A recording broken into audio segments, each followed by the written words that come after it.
여러분 반갑습니다.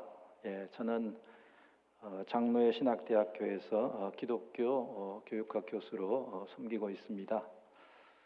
어릴 때 저희 부모님이 이름을 잘 지어주셨는지 제 별명이 장신대의 뿌리입니다. 그래서 장신대에서 지금까지 한 21년 차 학생들을 가르치고 있습니다. 저는 대구 제1교회 모태교인이고 여기에서 대학까지 신앙교육을 받았습니다.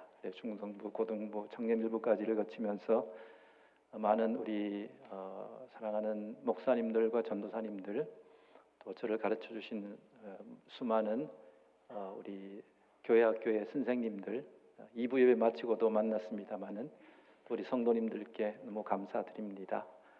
오늘 또 함께 귀한 자리에 초대해 주셔서 하나님 말씀을 함께 묵상할 수 있도록 해주셔서 참으로 감사를 드립니다. 우리가 복음서를 보면은 복음서에는 예수님의 탄생과 또 예수님의 다양한 3년간의 사역, 또 그 다음에 예수님의 죽음과 부활에 관한 다양한 그런 내용들을 다양한 각도로 증언하고 선포하고 있습니다. 근데 그러한 내용 가운데서 가장 중요한 핵심적인 내용은 바로 긍휼이라고 할 수가 있겠습니다. 오늘 본문 말씀인 9장 35절에서 우리 예수님의 세 가지 대표적인 그런 지상 사역을 소개를 하고 있습니다. 첫 번째는 예수님께서 회당에서 가르치셨다 하는 그런 내용이죠. 이것을 다른 말로 한다면은 디다케의 사역이라고 할 수 있겠고, 오늘날 우리 교회 교육의 사역이라고 할 수 있겠습니다. 두 번째는 천국 복음을 선포하신 그런 케리그마의 사역의 내용입니다.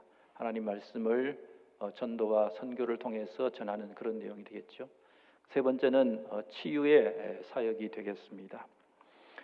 그런 이 세 가지 사역의 근본적인 동기가 무엇인가, 그것을 잘 살펴보면은 그것은 바로 예수님을 따르는 그 당시에 불쌍한 그런 백성들과 무리들, 민중들의 그 모습을 보고 그들을 향한 예수님의 연민과 긍휼의 마음이었다, 그렇게 할 수가 있겠습니다.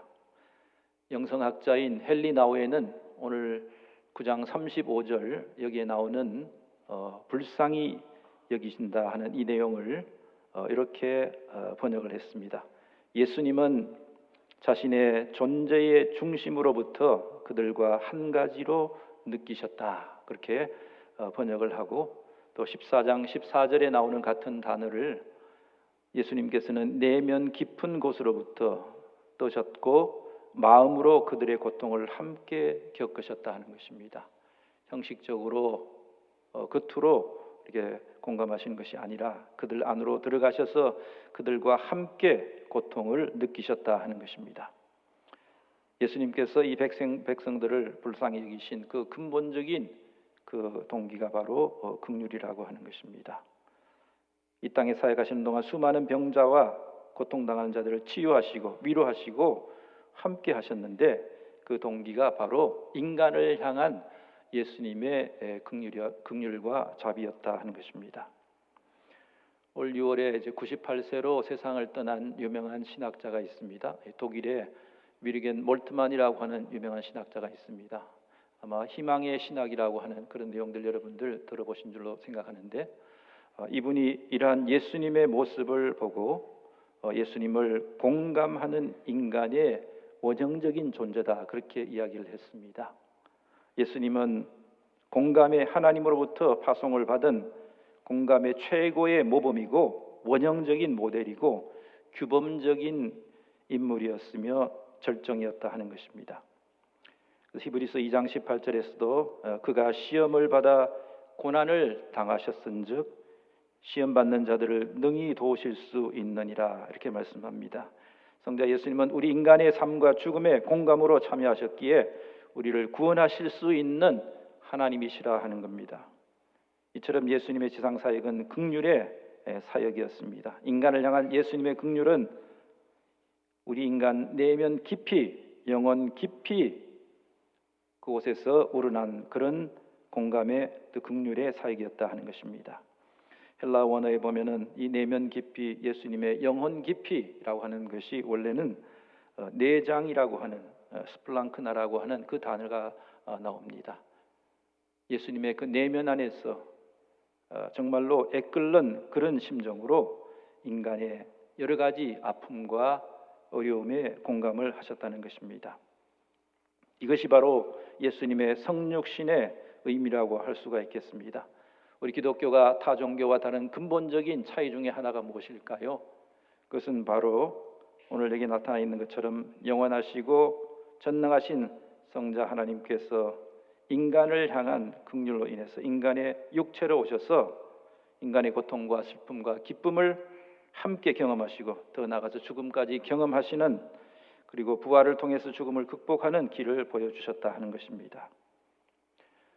그런데 이제 구약을 보면은 이제 구약에서도 이러한 하나님이 나타납니다. 구약에서도 하나님은 긍휼하신 하나님으로 나타납니다. 우리가 흔히 구약을 볼 때에 구약의 하나님은 어떤 하나님이냐 할 때에 구약의 하나님은 흔히 적을 무찌르시고 용맹하시고 또 심판하시고 정의로우신 그런 하나님이라고 고백을 해왔고 그렇게 많이 배워왔습니다. 그런데 구약에는 또 다른 하나님에 대한 이미지가 있습니다. 그것은 바로 하나님에 대한 여성적이고 모성적인 그러한 속성과 이미지라고 할 수 있겠습니다. 구약 성경에서 하나님은 여성으로서 어머니의 가슴으로 긍휼을 통해서 인간의 고난과 죽음에 공감적으로 참여하시는 모성적인 어머니이시기도 하다는 겁니다. 그래서 하나님의 긍휼이라고 하는 이 단어, 연민이라고 하는 이 단어의 원래 뿌리는 우리 여성의 모태 또는 자궁을 뜻한다 하는 그런 구약 학자들의 이야기가 있습니다.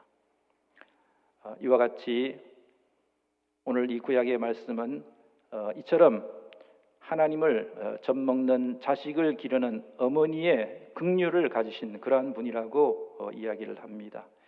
이런 어머니와 같이 하나님께서는 자기의 자식인 시온, 이 예루살렘을 잃어버리지 아니하시고 또 어떻게 하신다고요? 그들의 모습을 손바닥에 새겼고 너의 성벽이 항상 내 앞에 있느니라 이렇게 말씀하십니다. 하나님께서 그 손바닥에다가 예루살렘의 그림과 약도를 그려서 계속 보고 계신다는 것입니다. 그것을 보고 예루살렘과 시온을 생각하시고 또 기억하시고 잊어버리지 않으신다는 겁니다. 아마 하나님도 커닝페이퍼를 쓰시는 분이죠. 그래서 하나님께서 마찬가지로 우리 여러분들을, 우리 자신을 하나님 손바닥에 새겨두시고 우리가 어디에서 무엇을 하든지 우리와 함께 하시고 우리를 기억해 주시는 그런 어머니와 같은 긍휼한 하나님이시다 하는 것을 구약에서 말씀을 하고 있습니다. 그래서 이 구약에 나타나는 이러한 긍휼과 돌봄과 공감의 하나님께서 예수 그리스도를 이 땅에 파송하시고 자유 가운데 순종하심으로 우리를 향한 긍휼의 마음으로 또 이 사역을 감당하시고 죽기까지 실천하셨다 하는 이것이 바로 성육신의 핵심이라고 할 수 있습니다. 우리 기독교 신학의 가장 중요한 핵심 중에 핵심인 것입니다. 오늘 본문 말씀을 이 시대를 살아가는 우리 그리스도인들, 특별히 우리 대구 제1교회를 향한 하나님의 말씀으로 받고자 합니다. 오늘 우리는 어떤 시대를 살아가고 있습니까? 오늘날 우리는 과학기술, 특별히 4차 산업혁명이라든지 엄청난 디지털 과학기술의 발달로 인해서 정말로 초연결 사회를 살아가고 있습니다. 어떤 시대보다도 편리하고 풍요로운 삶을 살아가고 과거에 상상하지 못했던 엄청난 것들을 누리면서 물질적으로 풍요함 속에 살아가고 있습니다. 하지만 또한 우리는 어떤 시대보다도 다양한 갈등과 분쟁의 위기 가운데 살아갑니다. 세대와 또 사회적인 계층 간의 갈등, 인종과 남녀, 국가, 이념 이런 여러 가지 차이로 인해서 다양한 갈등과 분쟁이 생겨나고 있습니다. 그래서 오늘날 우리가 살아가는 사회를 여러 가지 용어로 이야기하고 할 수 있겠지만은 나노 사회라고 이야기를 하죠. 나노라고 하는 건 뭡니까? 아주 작은 단위를 뜻하는 겁니다. 사람들이 모두가 개인의 삶이 모래알처럼 고립되고 나노의 단위처럼 조각조각 흩어지고 있는 현상을 이야기하는 것입니다. 비슷한 사람들끼리만 관계를 맺고 유사한 취향을 중심으로 모인 집단이 서로가 선호하는 정보만을 주고받으면서 그 결과 자기의 확정적인 편향성이 너무 강해진다 하는 것입니다. 이러한 나노사에서 개인들은 홀로 고군분투하면서 스스로 자기의 생존을 책임져야 하는 그런 사회가 되어갑니다. 또한 인간의 무한한 욕망을 채우기 위해서 하나님께서 창조하신 자연이 착취당하고 파괴되고 죽어가고 있습니다. 우리가 지금 경험하고 있는 극심한 기후변화 혹은 기후붕괴는 바로 우리들의 욕망을 제하지 못하고 자연에 공감하지 못한 결과가 아닌가 생각합니다. 제가 어제 와서 게스트하우스에서 하루를 묵었는데요. 야, 우리 고향이 이렇게 뜨거웠구나, 대구가 이렇게 더웠구나 하는 것을 다시 한번 실감을 했습니다. 과거에도 더웠지만 참으로 기후가 붕괴되어 가고 있는 그런 사실을 우리가 바라보고 있습니다. 자연에 공감하지 못하고 자연을 착취한 우리의 욕망대로 사용한 결과라고 할 수 있습니다. 오늘 본문에 나타난 예수님의 긍휼은 이와 같이 오늘날 위기와 갈등의 시대를 살아가는 하나님의 백성인 우리에게 가장 필요한 공감이라고 하는 성품의 기초 혹은 토대가 된다고 할 수가 있겠습니다. 그렇다면 공감이 뭘까요, 여러분? 공감, 우리가 많이 공감합니다. 그렇습니다. 공감이 필요합니다. 이야기하지요. 공감에 대한 여러 가지 많은 정의를 제가 찾아봤는데요. 그 가운데서 마음에 드는 게 있었습니다. 이게 바로 상상력을 발휘해서 공감이라고 하면 우리의 상상력이 필요하다는 거죠. 다른 사람의 처지에 서보고 또 다른 사람의 느낌과 시각을 이해하고 또 그렇게 이해한 내용을 활용을 해서 행동 지침으로 삼는 기술이다. 그렇게 정의를 하고 있습니다. 그런데 우리 그리스도인들은 여기에서 더 나아가서 성부 하나님과 성자 예수님께서 우리에게 보여주신 그 긍휼에 기초한 이 공감을 실천하는 사람들이 되어야 된다는 것입니다. 이것이 바로 우리 그리스도인들이 지향하는 공감인 것입니다. 그렇다면 구체적으로 우리들은 어떻게 살아가야 되겠습니까? 어떤 노력을 기울여야 되겠습니까? 몇 가지 내용을 함께 우리가 묵상을 해보려고 하는데요. 한 3가지 정도 생각해 보고자 합니다. 첫 번째는 우리들은 예수님의 긍휼에 기초한 공감의 사람과 공감의 교회 공동체를 구체적으로 세워나가는 이 사역에 적극적으로 동참을 해야 되겠다 하는 것입니다. 그런데 사실 이런 말이 있더라고요. 공감이라고 하는 것은 길러지는 것이 아니라 사실은 무뎌진다. 되게 역설적인 말이죠. 공감을 우리가 키우자고 하는데 공감은 길러지는 것이 아니라 무뎌진다 하는 그런 이야기를 합니다. 다시 말하자면 우리는 모두 충분히 공감의 그 능력을 타고 태어났다는 것입니다.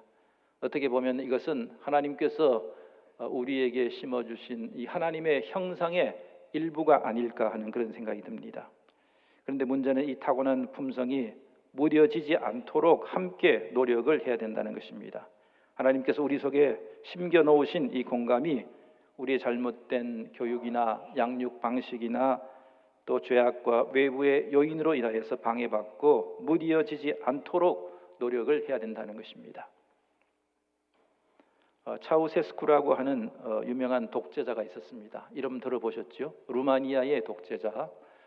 이분은 공포 정치를 통해서 수많은 사람들을 죽음으로 몰아넣고 했던 아주 악명 높은 지도자였습니다. 근데 이 사람이 루마니아를 통치할 때에 루마니아에서 많은 전쟁 고아들이 있었다고 합니다. 그래서 그 전쟁 고아들을 고아원에서 이제 수용을 해서 키우는데 고아원에서 일하는 사람들에게 이런 명령을 했다고 합니다. 아이들을 키울 때 세균과 병균에 감염되지 않도록 이 아이들을 절대로 만지지 말고 키워라. 안아주거나 터치하지 말고 접촉하지 말고 이 아이들을 키우라. 그렇게 명령을 했다는 것입니다. 그런데 이 아이들이 이제 점점 자라서 이제 각 가정으로 입양이 되어 나갔습니다. 그런데 놀라운 사실은 이 아이들이 나중에 20%가 양부모를 살해하는 사이코패스가 되었다는 겁니다. 참 비극적인 그러한 결과지요. 예. 이 이야기가 우리에게 주는 교훈이 뭡니까? 우리가 자녀를 양육할 때에 신체적인 접촉과 또 이들을 안아주고 또 이들을 잘 터치하는 그런 애착, 이런 것들이 얼마나 중요한지를 보여줍니다. 어린 시절의 양육 과정 속에서 하나님께서 각 사람에게 심어 놓으신 본래적인 공감의 능력이 잘 유지되고 개발되기 될 수 있도록 자녀들 애정으로 바르게 잘 가정에서부터 잘 양육을 해야 된다는 것입니다. 공감의 능력을 잘 양육할 수 있는 좋은 환경을 우리가 만들어 줘야 된다는 것입니다. 신앙교육의 출발점이 어디입니까? 신앙교육의 출발점은 교회가 아니고 가정입니다. 가정에서 우리가 자녀를 키울 때 가장 먼저 우리의 자녀의 공감의 능력을 키울 수 있도록 이것이 무뎌지지 아니하도록 잘 양육해 나가는 그런 노력이 필요하다는 것입니다. 또 우리 그리스도인들에게 있어서 신앙훈련이라든지 영성훈련이라고 하는 게 뭘까요? 여기 대해서 여러 가지 많은 정의가 있을 수 있겠지만은 저는 간단하게 이렇게 한번 이야기를 해볼 수 있겠습니다. 신앙훈련과 영성훈련이라고 하는 것은 예수님의 긍휼에 기초한 이 공감을 잘 양육하고 이것을 내면화하고 이것을 삶 가운데서 지속적으로 실천해 나갈 수 있도록 지원해 주는 이것이 신앙훈련이고 영성훈련이라고 할 수가 있겠습니다. 그래서 우리 대구제일교회가 우리 여러 성도님들이 이러한 공감의 사람들로 잘 양육되고 다음 세대를 이렇게 잘 양육하시고 또 세워나가시는 교회가 되기를 진심으로 기원합니다. 두 번째는 우리들은 교회가 공감의 범위를 더욱더 확장시켜가는 공동체가 될 수 있도록 노력을 해야 된다는 것입니다. 오늘 신약 말씀의 9장 다음에 이어지는 내용이 뭡니까? 잘 살펴보시면 거기에 예수님께서 12제자를 불러주시고 그 다음에 이들을 파송하는 그런 내용이 나옵니다. 저는 이 내용을 오늘 본문하고 이어서 생각을 해보면 예수님께서는 예수님의 주위에 있는 형제라든지 친구라든지 또는 예수님의 제자들을 향한 그런 긍휼의 사역을 더 넓은 그런 반경으로 넓히셨다. 그러니까 공감의 반경, 긍휼의 반경을 범위를 넓혀 나가신 그런 모습을 우리에게 보여주고 계신다는 겁니다. 그런데 이 공감에는 두 가지 차원이 있다고 합니다. 정서적인 차원이 있고 그다음에 인지적인 차원이 있습니다. 정서적인 것이라고 하는 것은 다른 사람의 기쁨과 아픔과 슬픔 여기에 우리가 감정적으로 이입을 해서 참여할 수 있는 그런 능력을 뜻합니다. 그다음에 인지적인 차원은 역지사지의 능력입니다. 다른 사람의 입장에 서서 판단할 수 있는 그런 능력을 이야기를 하는 것입니다. 근데 사실 이 두 가지가 골고루 잘 균형을 이루어야 되는데 앞에 이 전자만 정서적인 공감만 있을 때에 이것은 우리의 너무 가까운 소그룹과 내 집단 사이에 너무 이것이 범위가 좁아져서 오히려 바깥에 있는 사람들 이런 사람들을 폄훼하고 또 갈등을 불러일으키고 그런 문제가 생길 수 있다고 하는 것입니다. 오늘날 우리는 여러 가지 요인으로 인해서 이 공감의 범위가 너무 좁아지고 있습니다. 제가 말씀드린 것처럼 이 나노 사회라고 하는 것이 우리가 원하는 사람들끼리 취향이 맞는 사람들끼리 생각이 맞는 사람들끼리만 모여서 서로 자기의 생각과 비슷한 생각을 이렇게 주고받을 때에 정서적인 공감만 너무 지나치게 하고 인지적인 공감이 줄어들게 되고 그 결과 부족 본능이 강화되고 바깥을 향하여서 적대적이 되고 타인을 폄훼하는 또 타인을 미워하는 그런 모습으로 나아갈 수 있다는 것입니다. 반면에 오늘 이 본문에 나타나는 예수님의 공감은 어떻습니까? 예수님의 공감은 자신의 가족과 제자들만을 향한 공감이 아니라 여기에서 벗어나서 참으로 어렵고 힘들고 그 당시 로마 제국의 지배하에서 2중 3중의 고난을 받고 있던 이 민중들을 향해서 백성들을 향해서 예수님의 긍휼의 그 범위를 넓혀 가셨다 그렇게 볼 수가 있겠습니다. 우리의 신앙의 성숙이라고 하는 것은 무엇입니까? 더 많이 기도하고 성경 많이 보는 것 중요하겠죠. 예배 잘 드리는 것 중요합니다. 그러나 신앙의 성숙은 예수님의 긍휼에 기초한 우리들의 공감의 범위를 넓혀가기 위한 그러한 지속적인 노력을 통해서 이루어질 수 있다고 봅니다. 나와 유사한 생각과 가치관을 가진 가족과 친구와 동료와 동문, 출신 지역 우리나라라고 하는 테두리에서 벗어나서 나의 생각과 취향과 가치관, 문화가 다른 사람들 더 나가서 이 자연에 이르기까지 우리의 공감의 반경을 확대해 나가는 그 과정에서 신앙의 성숙이 이루어지는 것입니다. 예수님의 구원도 바로 인간만의 구원이 아니라 온 우주 만물의 구원이었다고 하는 사실을 우리가 기억해야 될 줄로 믿습니다. 선교라고 하는 것도 역시 성부 하나님과 성자 예수님께서 보여주신 이 긍휼을 이 땅에서 확장해 나가는 그 과정에 성령 하나님의 도우심 가운데서 우리가 겸손하게 거기에 동참을 하는 것입니다. 선교에 대한 대상에 대한 공감의 범위가 확대되어 갈 때에 진정한 선교가 가능해지는 것입니다. 오늘날 여러 가지 윤리적인 문제라든지 신뢰도의 문제, 대사회적인 신뢰도가 떨어지고 어려움을 겪고 있는 우리 한국교회가 새롭게 변하고 개혁되기 위해서 역시 이러한 공감의 범위와 반경을 넓혀가는 그러한 자세가 필요한 줄로 믿습니다. 이제 마지막으로 이제 두 가지 차원을 한번 생각해 보려고 하는데요. 어떻게 하면 우리 좀 더 구체적으로 이런 실천을 할 수 있을까? 첫 번째는 교회 안을 향한 과제입니다. 먼저 우리 교회를 공감에 기초한 상호 돌봄의 공동체로 우리가 잘 세워 나가야 되겠다 하는 것입니다. 주님 안에서 형제 자매인 우리들이 먼저 교회를 예수님의 긍휼에 기초하여 서로를 돌보고 섬기며 나누는 공동체로 세워 나가야 되겠다는 것입니다. 그러기 위해서는 어떻게 해야 됩니까? 제가 말씀드린 것처럼 다시 우리의 가정을 이러한 공감의 사람을 키워나가는 장소로 생각하고 여러분들이 그 사명감을 가지고 부모로서의 노력을 잘 감당해야 되겠다 하는 것입니다. 나노사회에서 살아가는 이 성도들 사이에 공감적인 돌봄과 나눔이 교회의 삶과 또 실천의 과정에서 구체적으로 실천되어야 될 것입니다.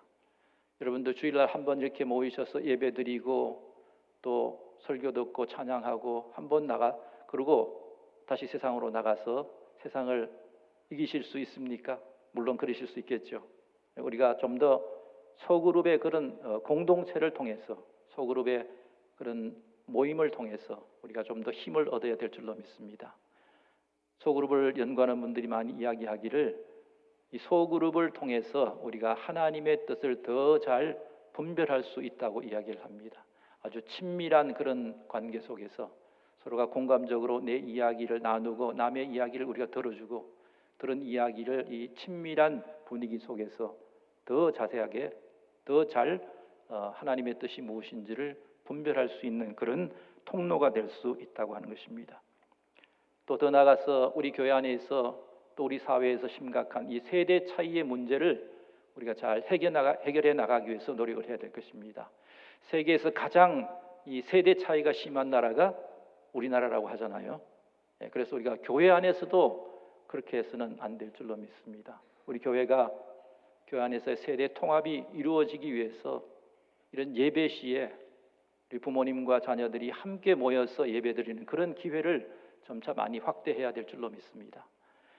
제가 사는 그 동네 쪽에 어떤 교회가 있는데 그 교회는 한 10년 정도를 이렇게 세대 통합 예배를 해왔다고 합니다.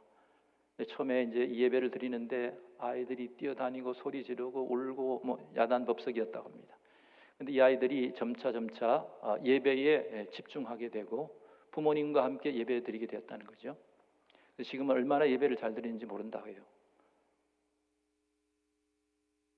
바로 이것이 참 우리에게 중요한 것 같습니다. 여러분들 우리 자녀들에게 예수 잘 믿으라, 열심히 신앙생활해라, 성경 읽어라 아무리 이야기하더라도 여러분의 모습으로 보여주지 않으면 신앙적인 영향력을 끼칠 수가 없는 겁니다. 함께 모여서 하나님 말씀에 집중하고 경청하고 그 말씀을 함께 가정에서 나누고 하는 이 부모님의 실천해 나가는 이런 모습을 통해서 신앙적인 영향력이 발휘된다 하는 사실을 우리가 다시 한번 깨달아야 되겠습니다. 그래서 이 세대 통합을 위한 다양한 예배와 교육 프로그램들 이런 것들을 충실히 잘 진행해 나가야 될 줄로 믿습니다. 또 한 가지는 교회를 떠난 사람들을 잊지 않고 기억하는 공감의 공동체가 되면 좋겠다 하는 생각입니다.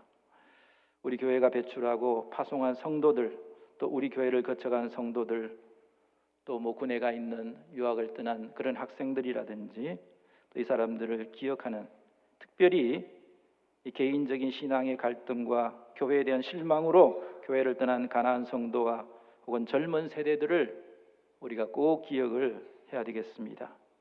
그들이 우리를 떠난 것이 아니라 우리가 그들을 떠난 것이 아닌가, 다시 한번 우리 자신들을 살펴보아야 되겠습니다. 그래서 그들이 다시 돌아올 수 있는 다양한 공간을 마련하는 공동체가 되어야 될 줄로 믿습니다. 얼마 전에 TV 방송 프로그램을 보는데요, 아주 인상 깊은 그런 장면을 본 적이 있습니다. 예비역 한국 군인들이 미군 부대를 방문하는 그런 프로그램이었는데요, 그 미군 부대에 미군 예비역 군인들과 함께 이제 방문을 해서 여러 가지 시설도 둘러보고 뭐 PX라든지 미군 부대에 있는 시설을 둘러보고 이제 식당으로 가게 됩니다. 근데 식당에 가니까 어느 한 구석에 이렇게 비어 있는 식탁과 빈 의자가 있는 겁니다. 근데 그 위에는 꽃이 놓여 있고, 그다음에 그 위에는 이제 꽃병이 있고, 또 빈 잔이 있고, 포크와 나이프가 있고, 또 성경책도 놓여 있고, 그다음에 레몬이 한 조각, 소금이 옆에 있었습니다. 다른 데는 위에다가 뭐 총이라든지 철모라든지 뭐 이런 그 양초 이런 것들도 이제 세워둔다고 합니다. 그래서 이게 뭔가 하고 이제 물어봤더니 그 미군이 대답하기를 이것은 전쟁에서 실종된 사람들을, 이 포로들을 기억하기 위한 공간이다, 그렇게 이야기를 했습니다. 모든 미군 부대의 식당에 이런 것이 있다고 합니다. 레몬은 그들이 겪는 고통의 쓴맛을 의미하고, 소금은 그로 인해서 그들의 눈물을 상징한다, 그렇게 이제 설명을 했습니다. 전쟁에서 실종되거나 포로가 되어 고통을 겪는 전우들을 결코 잊지 않기 위한 기억의 공간이라는 것입니다. 우리들은 당신들을 잊어버리지 않았다, 계속 기억하고 있다, 우리가 밥 먹을 때마다 여러분을 기억하고 있다. 이 빈 식탁은 이러한 메시지를 보내고 있는 것입니다. 여러분, 기억이라고 하는 단어, 영어 단어 아시죠? 기억은 뭡니까? Remember. re라고 하는 뜻하고 member라고 하는 두 가지가 같이 결합되어 있습니다. re라고 하는 건 뭐죠? 다시라는 뜻이죠. member는 지체라는 뜻도 있고 구성원이라고 하는 뜻도 있습니다. 그래서 저는 remember라고 하는 것은 다시 구성원이 되는 것이다, 그렇게 생각합니다. 나 같은 사람들, 또 바깥에 있는 사람들을 다시 불러서 우리의 공동체의 구성원으로 다시 이들을 불러온다, 다시 멤버로 받아들인다, 그렇게 해석할 수가 있겠습니다. 우리 대구제일교회가 이처럼 여러 가지 이유로 교회를 떠난 사람들의 고통과 눈물과 그들의 원망과 아픔을 기억하고 이들을 위해서 기도하고 이들이 다시 돌아올 이러한 빈 테이블과 공간을 마련하시는 귀한 공감의 공동체가 되시기를 간절히 기원합니다. 두 번째는 교회 밖을 향한 그러한 과제입니다. 이 예수님의 긍휼에 기초해서 이 공감을 통해서 세상에 복음을 소통하는 선교적인 사명을 잘 감당해야 되겠다 하는 것입니다. 교회 안에서 우리가 좋은 공감의 공동체를 만드는 것은 어떻게 보면 구심적 사역이라고 할 수 있겠고, 또 이것을 가지고 나가서 선교하는 것은 원심적 사역이라고 할 수가 있겠습니다. 미국의 유명한 구약학자 중에 월터 브루그만이라고 하는 분이 있는데요, 이분이 복음의 공공선이라고 하는 좋은 책을 썼습니다. 아주 작은 책인데요, 여기에서 이분이 이야기하기를 오늘 우리는 미래를 예측하기 힘든 광야의 시기를 마주하고 있고, 이러한 때일수록 필요한 것은 공공선을 향한 삶을 상상하는 작업이고, 또 이웃과 함께 공공선으로 가는 여행이다 그렇게 이야기를 하고 있습니다. 이러한 시기에 교회는 공공선에 함께 참여하는 그런 선교를 잘 감당해야 된다 하는 것입니다. 공공선이라고 하는 것을 뭡니까? 공공의 선을 우리가 함께 추구한다는 것은 이런 예수님의 긍휼에 기초한 공감의 범위를 점점점 넓혀가는 그런 과정 속에서 이루어진다 그렇게 볼 수 있겠습니다. 오늘날 우리는 지금까지 교회에 대한 여러 가지 이미지가 있지만은 교회를 구원선이라고 많이 생각해 왔습니다.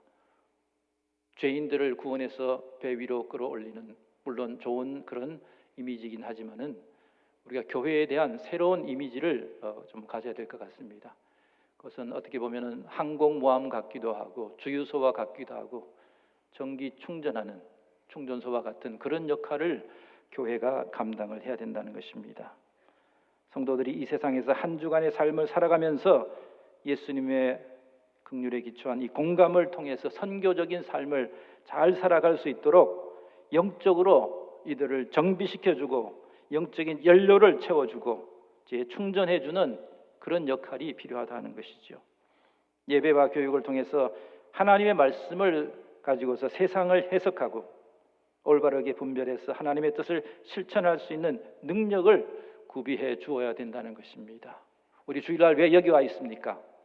일주일 동안 여러분들 나가셔서 이 세상 안에서 하나님의 뜻이 무엇인지를 말씀의 눈으로 해석하고 그대로 살아가기 위해서 이 자리에 모였습니다. 여기는 항공모함, 주유소, 전기 충전소 같은 그런 교회가 되어야 된다 하는 것입니다.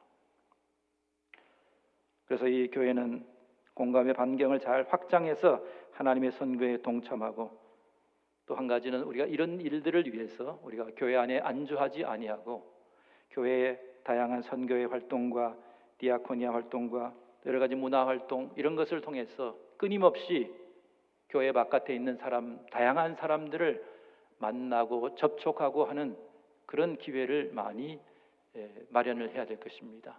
제가 어제 묵었던 게스트하우스는 보니까 제일 그 평화의 집이라고 노숙자를 섬기는 그런 귀한 사역을 하고 계시더라고요.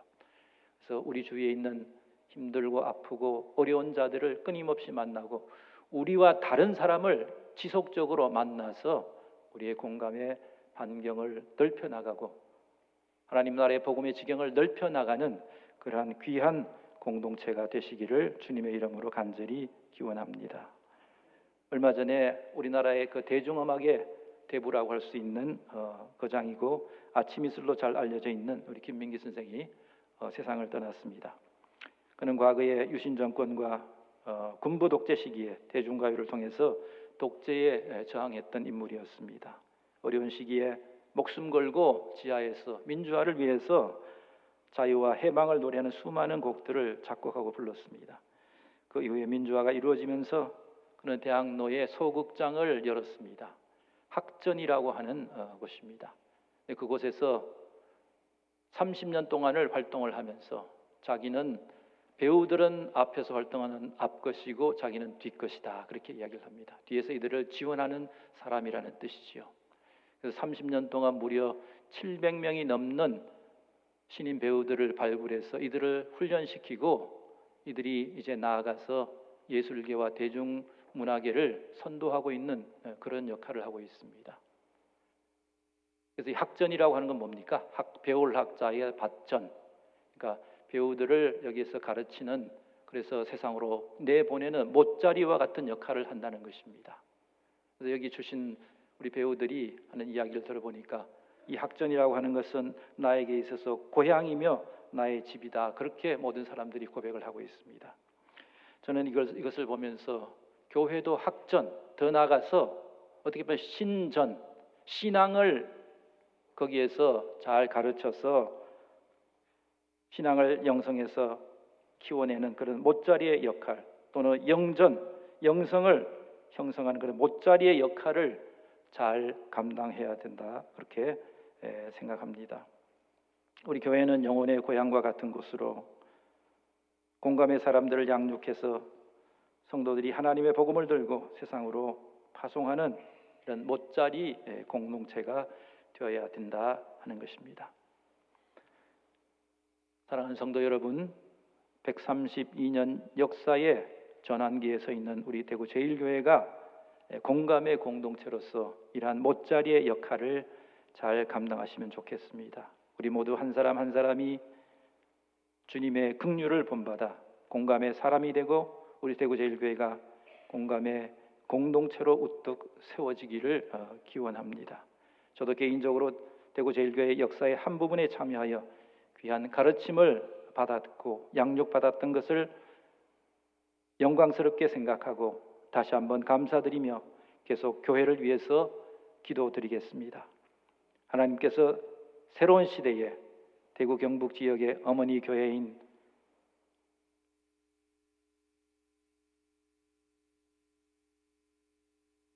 우리 대구 제1교회를 하나님의 선교의 귀한 통로로 사용하실 줄로 믿습니다. 기도하시겠습니다. 긍휼과 자비의 하나님, 오늘 저희들에게 귀한 말씀을 허락하여 주심을 감사드립니다. 이 말씀으로 저희들을 정직하게 비추어 보게 하시고 돌아서게 하시고 일상의 삶 가운데서 지속적으로 실천할 수 있는 능력을 주님 허락하여 주시옵소서. 대구 제1교회가 이 세상에서 주님의 긍휼을 실천하는 진정한 공감의 공동체가 될 수 있도록 성령 하나님 저희를 도와주시옵소서. 하나님 나라의 보좌를 버리시고 인간의 몸으로 오셔서 저희들을 영원한 생명으로 인도하신 예수 그리스도의 이름으로 간절히 기도하옵나이다. 아멘.